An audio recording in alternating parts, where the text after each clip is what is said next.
Suppose you couldn't really say what I did was a good thing. I guess I never really cared either way. I'm not going to try and justify my actions to you, and get you on my side or anything like that. I just want you to know how brilliant it all was. For this, I wanted only one thing.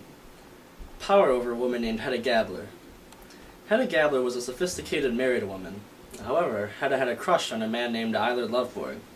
Lovborg was an old family friend and colleague of George Tessman's, Hedda's husband.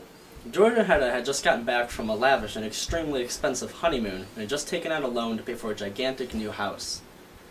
George Tessman did all this spending confidently and without hesitation because I, the good Judge Brack, promised him a new job as professor when he got back from his honeymoon. Coincidentally, Eilert had decided to move back into town around that same time, so I decided that to eliminate Lovborg, I would make the professor position a competition between the two scholars by giving Eilert Lovborg the same offer I gave George earlier. You may be wondering why I want Eilert Lovborg out of the picture. The reason is that I want to be the only one with power over Hedda, and Lovborg is my only competition. You may also be wondering what this job as a professor has to do with my gaining power over Hedda. Well, let me explain to you what kind of person Hedda is.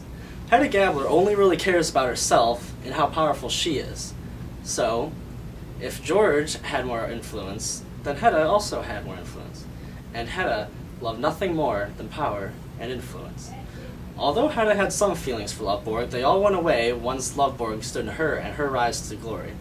I knew this would happen, so I used this job as a professor to play on that. George is a pushover to say the least, but I knew Hedda would do whatever it took to get George that prestigious position. And so, I devised a plan to get Hedda to do all the dirty work of getting rid of Eilert Lovborg for me. First was first. I had to make sure it got through Hedda's head that Lovborg needed to be eliminated from the competition. Oh, Hedda dear. Hello, Judge. What brings you here? Oh, nothing in particular, just visiting. So, Miss Hedda, Lovborg's book sounds like it's going to be quite a masterpiece. Yes it does. George can't help feeling a bit overshadowed. Well, I suppose that's only natural. You don't think his new book could get him the professor position, do you?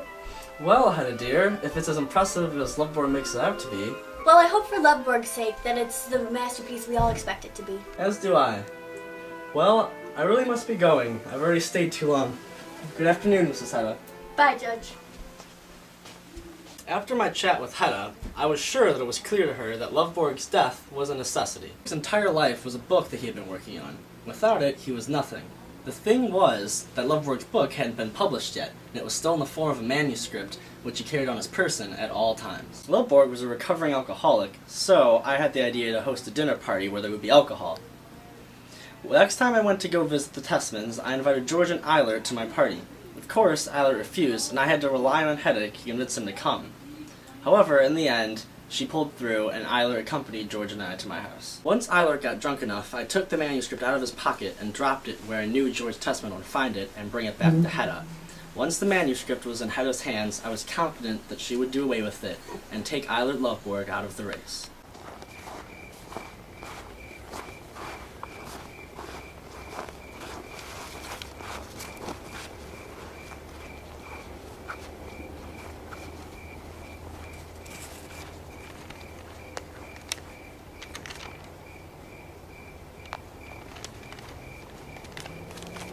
Since Hedda had the manuscript, I knew my plan was almost complete. I just had to make sure she would not take pity on the distressed Eilert Lovborg. Eilert was surely suicidal and in a panic. I hoped that Hedda would give him one of her father's pistols, thinking that he would kill himself. I, however, knew that he would return to Mademoiselle Diana's house where he thought he'd lost the manuscript. I had to follow him there.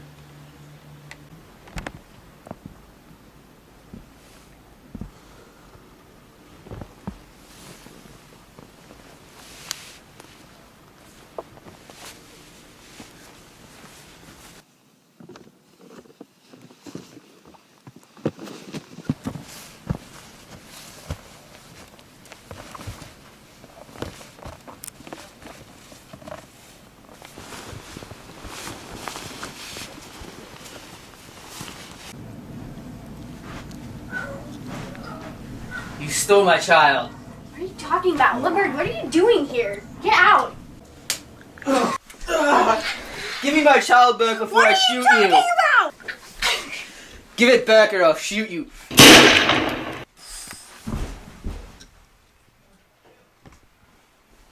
Loveborg?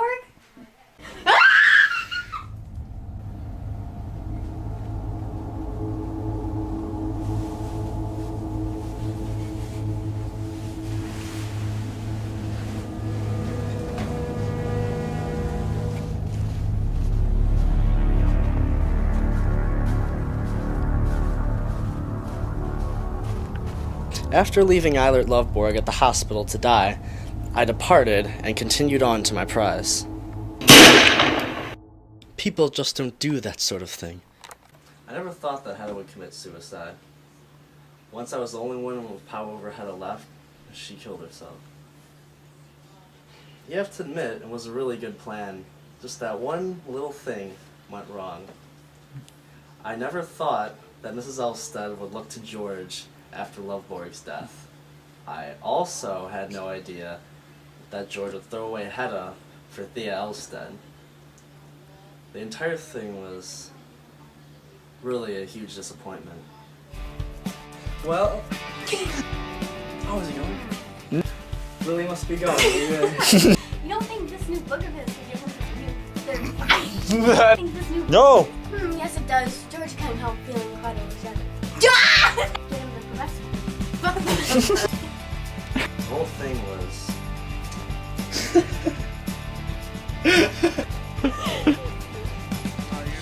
Lovborg was a recovering alcoholic, so I had the idea that it was the dinner.